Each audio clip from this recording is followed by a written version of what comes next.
நாளையுந்தன் பேரை சொல்லும் பெருமிதங்கள் நெஞ்சினிலே. என் தோளை தாண்டி வளர்ந்ததனால் என் தோழன் நீ அல்லவா, என் வேள்வியாவும் வென்றதனால் என் பாதி நீ அல்லவா.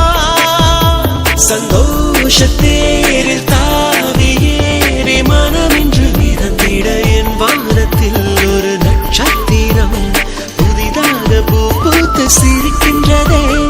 எங்கே எங்கே என்று தினந்தோறும் நான் எதிர்பார்த்த நாள் இன்று நடக்கிறதே. கனவெல்லாம் பறிக்குதே, கண்ணே நடக்குதே. நம்ம கூட இருக்கிறவங்கள நாம பார்த்துக்கிட்டா நமக்கு மேல இருக்கிறவன் நம்மளை பார்த்துக்கணும்.